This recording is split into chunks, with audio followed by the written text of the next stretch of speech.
es como que no hace que filtre esas. Entonces, en buena cuenta, si pongamos, tenemos bastante células en contracción de esas, entonces no dejaría que las tasas glomerulares filtran y la tasa de filtración glomerular ¿no? La relajación aumentaría la tasa. Ahora, ¿es normal que todas estén relajadas? No. O sea, es normal que haya un porcentaje de estas células que estén contraídas y que ciertos nefrones, o sea, nefrones no estén funcionando porque están mal. Pues normalmente nosotros tenemos, o sea, no voy a pensar en mi riñón, que lógico, no está funcionando igual que el de ustedes. ¿Por qué? Porque a partir de los 40 años hay una disminución del 10% de la función renal conforme avance, ¿no? Entonces hay que considerar. Ahora, o sea, la tasa de filtración glomerular no va a ser la misma. Pero pensemos en una persona como ustedes, digamos que tiene su riñón sano, todo, no significa que todos sus nefrones están funcionando. Hay unos nefrones que están en reserva, por eso no está funcionando. O sea, tenemos un porcentaje de nefrones en reserva. O sea, es que si todo va bien, ellos van a continuar en reserva, ¿no? Pero sí, quiere decir que si algunos nefrones entran a fallar, ellos entrarían a trabajar. Por eso es que una persona que tiene esa reserva renal puede donar un riñón, ¿no? O puede operar un riñón y se quede, claro, hay limitaciones que considerar también una persona que tiene solamente un riñón, pero puede, digamos, funcionar. Entonces, eso lo reserva. ¿Esto es bueno o en ese sentido? Te dice, bueno, si se valoran ciertos nefrones, van a entrar ahí. Pero, sin embargo, es engañoso para saber exactamente cuando una persona comienza a tener la insuficiencia renal crónica. ¿Por qué? Porque va a haber una temporada, un tiempo, en que no va a sentir, uno se va a sentir muy bien, ¿no? Porque probablemente hay algo que esté matando, están muriendo nuestros nefrones, algunos que están siendo suplantados por los otros. Entonces, la persona va a vivir un tiempo, que es la primera etapa de la insuficiencia renal, que está bien, pues está bien, porque si hacen sus análisis bioquímicos, inclusive su creatinina normal, todo, su situación nitrogenada normal, todo, ¿no? Y muy bien. Y cuando recién comienza a sentirse mal, y uno de los síntomas primeros es el aumento de la presión arterial, entonces de repente comienza a tener problemas con hipertensión y va y le hacen sus análisis bioquímicos, resulta que creatinina elevada, sospecha ya inmediatamente de un problema. Entonces, ese es lo malo, o sea, cuando ya, digamos, la persona ya ha pasado a la segunda etapa, o sea, ya se han agotado todas sus reservas y de ahora en adelante sí va a ir disminuyendo. Entonces, eso es lo de que uno no llega a saber. Entonces, ahí tenemos. Y este es el filtro, como hemos dicho, un esquema, este sería el endotelio, este sería la membrana basal que tiene el tamaño de los poros, y este sería lo que es la cápsula de bufón, ¿no? La cavidad. Entonces, si esta sustancia puede pasar, no lo pasa. Y si no, no. Ahora, ahí no está la carga, pero también no solamente depende en que pase la sustancia del tamaño, sino también de la carga. Porque generalmente la membrana toda está recubierta con carga negativa. Y entonces, si es carga, si es una carga negativa, la repele. Pero si es una sustancia que tiene carga positiva, es más atraída, entonces pasa más fácilmente. Pero también son cosas. Entonces, al final, de lo que es la tasa de filtración glomerular, ese sería, que está del inglés, ¿no? De glomero, del filtro y de rate de tasa. La tasa de filtración glomerular va a depender del KF, que dice. Vamos a ver acá, del KF y de la presión neta de filtración. El KF, ¿qué viene a ser? Es la superficie de los glomérulos, es decir, cuántos glomérulos están funcionando. Y entonces ahí vieron, o sea, la insuficiencia, por eso es que la tasa de filtración glomerular nos va a indicar cómo está ese riñón, porque a medida que van muriendo, nos van dejando de funcionar más nefrones, la tasa de filtración glomerular va a ir decayendo, va a ir disminuyendo. Entonces, por eso, Esto nos da cuántos bromenos. Y esto nos da la presión neta de filtración. Y hemos visto que la presión depende de la presión sistémica, menos la presión de la cápsula de bomba y menos la presión de las proteínas. Entonces esos dos factores son los que influyen. Entonces al final vamos a tener que, ¿qué es lo que se filtra el riñón? Filtra todo lo que esté en el plasma, todas las sustancias. Tenemos, a excepción de las proteínas, entonces va a filtrar el agua, los electrolitos, orgánicas como la glucosa, urea, creatinina, hormonas como la insulina. Filtran poco las proteínas de bajo peso molecular que sí pasan, pero generalmente también cuando pasan se reabsorben a nivel del túbulo proximal y normalmente no debe haber proteína en la orina, ¿no? Entonces ahí tenemos filtra las microglobulinas y la albúmina. Cuando hay proteína en la orina, por ejemplo, cuando es característico, una persona va a orinar y la orina comienza con mucha espuma, indica pues la presencia de proteínas. Entonces sería, se hace un análisis, entonces ahí algo hay que ver si hay alguna falla a nivel de la, generalmente del proceso de filtración. Y luego tenemos ahí que no se filtran las proteínas grandes, ¿no? Como las inmunoglobulinas, la ferritina y naturalmente las células. Bueno, ¿y cómo vamos de tiempo? ¿Ya?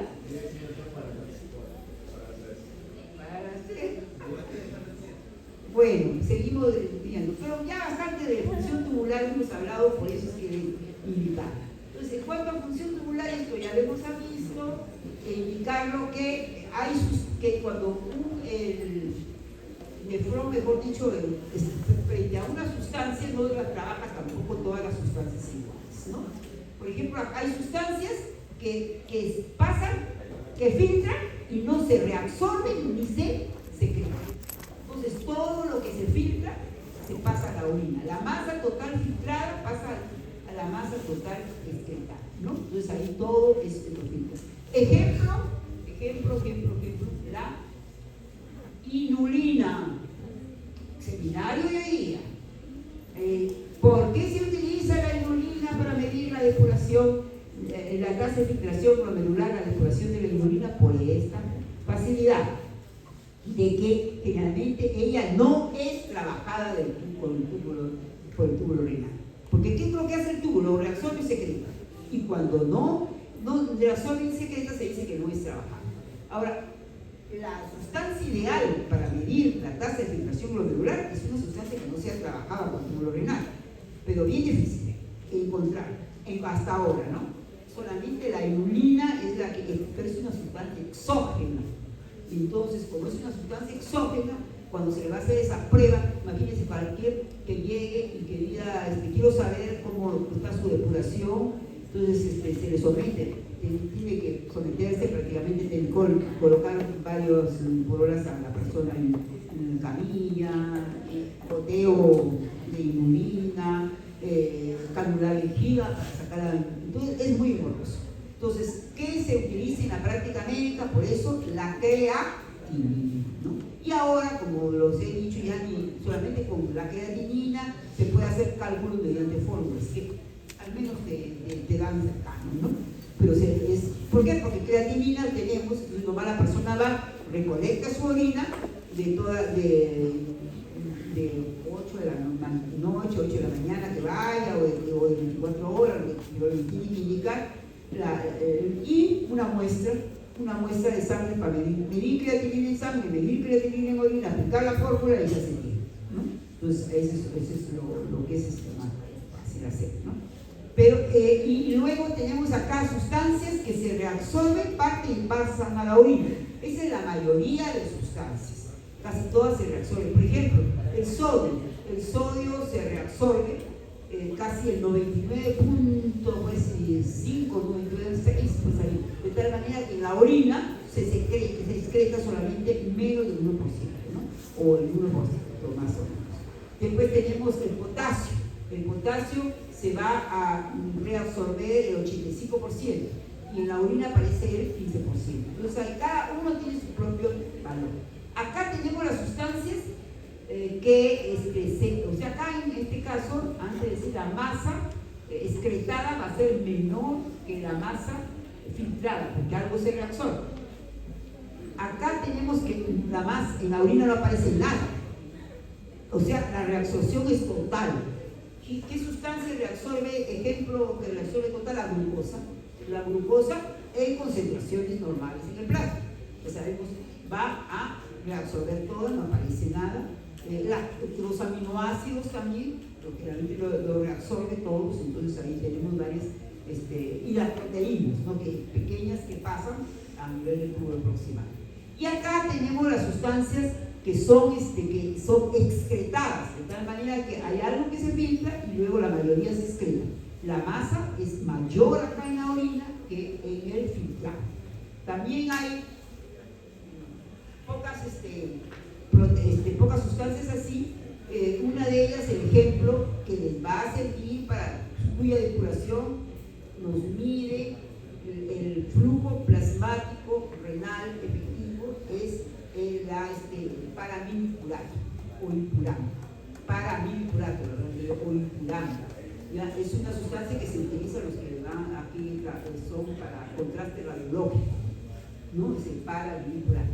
Es un contraste radiológico. Generalmente los que utilizan, los que van a hacer esos pruebas de contraste que van a uno, al paciente le dice, cuando van a aplicar esta, sobre todo una prueba de que le traen los de creatinina, para saber por qué, para saber cómo están sus riñones, porque de repente le aplican es necesario aplicar esta sustancia de contraste y de repente no va a poder eliminar y puede tener algún problema, ¿no? Entonces se necesita, sobre todo en personas mayores o en personas, generalmente es mejor tener esa prueba, ¿no? En creatinina, que ya les indica pues, cómo está su riñón.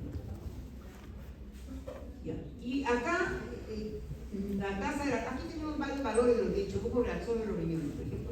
La glucosa hemos dicho el 100%, bicarbonato, y lo que excreta es la diferencia, ¿no? Acá 0, acá bicarbonato 0.1, en caso hay alcalosis, pues no va, generalmente no, todo lo reabsorbe, ¿no? El sodio, el cloro, ¿cuánto reabsorbe? El potasio, la urea también, creatinina no hay reabsorción, más bien secreción, y por eso es que el valor de creatinina es similar, pero no igual, porque algo de ello es trabajado por el tubo renal, ¿no? Entonces ahí tenemos que es secretario. Estos valores de varias sustancias, acá también, esto es transporte máximo. ¿Qué es el transporte máximo? O sea, cuando uno dice, por ejemplo, en el caso de la glucosa, reabsorbe todo, pero reabsorbe todo hasta cierto tope que tiene el riñón, que va inclusive un poquito más del valor normal en plasma, ¿no? Pero tiene su tope, ahí se pues ya no. Y eso generalmente con sustancias que utilizan una proteína transportadora, o sea, un transportador, ¿no? Por ejemplo, la glucosa, el gluten, ¿no? Que utilicen. ¿Por qué? Porque la célula renal tiene un número determinado de estas proteínas en la membrana. Entonces, y su transporte va a depender de se agota, es como la acción enzimática, ¿no? Que si llega allá ya no puede más porque ya no tiene con quién trabajar. Entonces ahí de eso depende. Entonces ya no va a resolver y va a pasar a la orina, ¿no? Entonces ahí que la glucosa, su transporte máximo es 375 miligramos por minuto. Entonces siempre que le demos una cantidad de glucosa, y esto está en relación con el umbral de glucosa en plasma, ¿no? Entonces hasta ahí llega, ya no puede reabsorber, siempre va a reabsorber 375 que es lo máximo, y lo otro lo va a mandar a la orina y lo va a mandar a la orina. Entonces, si una persona comienza a aumentar sus niveles de glucosa, entonces en plana, llega a su máximo 375, va a ir aumentando sus niveles en la orina. Entonces el nivel también de la orina, de encontrar glucosa en la orina, nos está indicando la magnitud que tiene el plano, la magnitud de la diabetes. Entonces igual para cada uno tiene un valor, ¿no? De esto. Acá estaba el transporte máximo, también tenemos acá en la creatinina y el ácido ese es el ácido paramilipulato, ¿no? Que son de sustancias que se reabsorben o que se secretan activamente. ¿Por qué? Porque generalmente todas las sustancias activas necesitan de una proteína, ¿no? En cambio, en el caso de sustancias que se transporten así pasivamente, generalmente no hay ese tope, no ese transporte máximo. Sin embargo, aquí hablan de que en el túbulo renal, en el túbulo proximal, generalmente ¿quién transporta el sodio? La bomba de sodio y potasio. Entonces hay tal cantidad de bombas de sodio y potasio que generalmente hasta ahora no se ha visto, como dicen, el máximo, el tope máximo, que sí se ve a nivel del túbulo.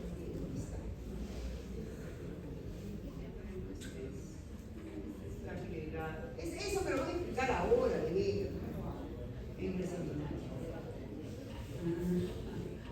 Y sencillamente pasar, ya estamos. Un minuto ya.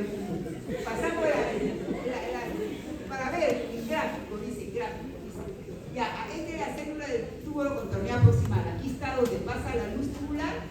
Acuérdense que es una célula que tiene, por lo tanto, una membrana que sea luminal hacia acá y una membrana vasolateral. Acá está el intersticio y aquí está el vaso. Cuando se reabsorbe una sustancia, pensemos, va a pasar de la luz tubular al interior, luego tiene que atravesar la otra membrana al intersticio y de ahí al vaso sanguíneo. Entonces, generalmente en todas las células existe la bomba de sodio y potasio. ¿Dónde está localizada la bomba de sodio y potasio? No está acá en la membrana luminal, sino en la membrana basal. ¿Por qué? Porque aquí viene, mire, aquí viene lo que ha filtrado del plasma, ¿no? ¿Y dónde hay más sodio? En el plasma que dentro de la célula. Entonces acá no necesita, el sodio ingresa por transporte pasivo. ¿Ya? Cuando está dentro, resulta que va a salir ahora sí, va a salir de menos a más. Entonces sí va a necesitar la energía, por lo tanto existe la bomba de sodio. Por eso están localizadas acá. Ahora, acá cuando regresa el sodio, hay varios, jala a diferentes sustancias, los cotransportes, acuérdense.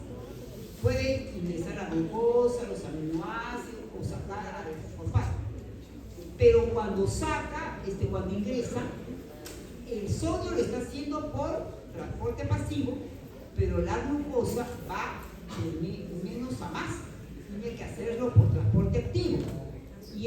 Pero no hay ninguna energía que le dé directo, por eso se llama transporte activo secundario.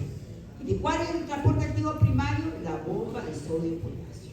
Si bloqueamos la bomba de sodio y potasio, el sodio no sale y entonces el sodio tampoco regresaría y la glucosa tampoco podría ingresar. Por eso un bloqueo de esto haría que todas esas sustancias se vayan hacia la orina. Luego tenemos, y ahí pasamos a la asa de Kenya, pero a la rama gruesa. ¿Por qué no ponemos la rama delgada? Porque acuérdense que en la rama delgada no hay reabsorción de soluto, solo de agua. Ahora acá, en la rama gruesa, existe un transportador que se le denomina, algunos lo llaman la bomba de cloro, porque tiene dos cloros, un sodio y un potasio que van acá. Luego, ¿cómo se reabsorbe? El sodio sale por la bomba de sodio y potasio. El potasio no puede salir porque al contrario la bomba lo ingresa, entonces por los canales de cloro, potasio y el canal de cloro. Es impermeable al agua, no reabsorbe agua. Vamos al túbulo distal. Y tenemos que en el túbulo distal, aquí hay dos tipos de células. Las células principales parecidas a las que hemos visto en el proximal, en donde está la bomba de sodio y potasio, acá y todo, y las células intercalares que tienen la bomba de hidrógeno. O sea, va a secretar para acidificar la orina. Cuando hemos hablado de la aldosterona, actúa aquí reabsorbiendo sodio, secretando potasio y también secreta iones hidrógeno. Por eso decíamos que también tienen esas tres funciones, ¿no? Luego tenemos el túbulo colector que se parece al distal. células principales, células intercalares, igual acá actúa la bomba de sodio y potasio igual acá, cuando hay hormona, aldosterona, reabsorción de sodio, secreción de potasio, secreción de iones hidrógenos. Bueno, ok. Concentración y dilución urinaria ya la hemos adelantado ahí, ya la han visto en su práctica. Ahora, si fuera de esto, algún día en ese tiempo quieran ahondar más en la fisiología renal, nomás se ponen de acuerdo y me dicen que eventualmente tendríamos una clase. Mañana es cierto. Ok, gracias.